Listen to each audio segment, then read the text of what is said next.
Reliance जिओने आपले दर महाग केले आहेत। मुकेश अंबानी यांच्या मालकीच्या टेलिकॉम कंपनीने आपल्या 45 कोटींहून अधिक मोबाईल फोन वापरकर्त्यांना महागाईचा मोठा धक्का दिला आहे। प्लानमध्ये जवळपास 22% वाढ करण्यात आली आहे।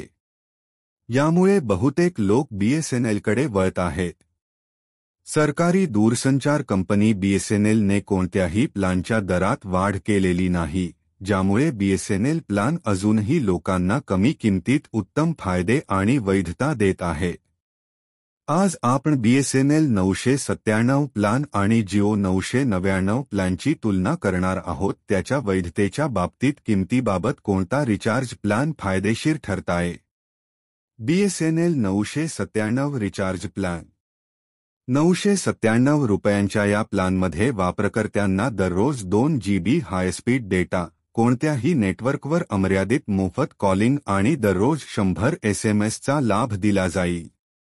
160 दिवसांच्या वैधतेसह या प्लानमध्ये वापरकर्त्यांना काही ॲप्सचा विनामूल्य प्रवेश देखील दिला जाईल।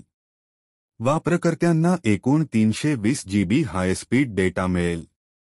जिओ 999 रिचार्ज प्लॅन 999 रुपयांच्या जिओ प्रीपेड प्लानमध्ये तुम्हाला दररोज 2 GB हायस्पीड डेटा, दररोज 100 SMS आणि मोफत अमर्यादित कॉलिंगचा लाभ मिळेल।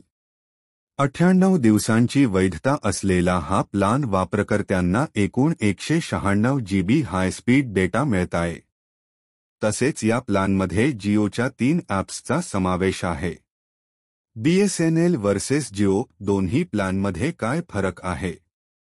दोन्ही प्लॅनच्या किमतीमध्ये केवळ 2 रुपयांचा फरक आहे।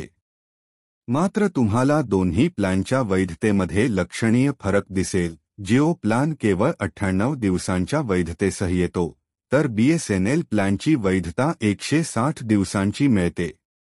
डेटामधील फरकाबद्दल सांगायचे झाल्यास, बीएसएनएल कंपनीच्या प्लानमध्ये जिओपेक्षा 124 GB जास्त डेटा मिळतो।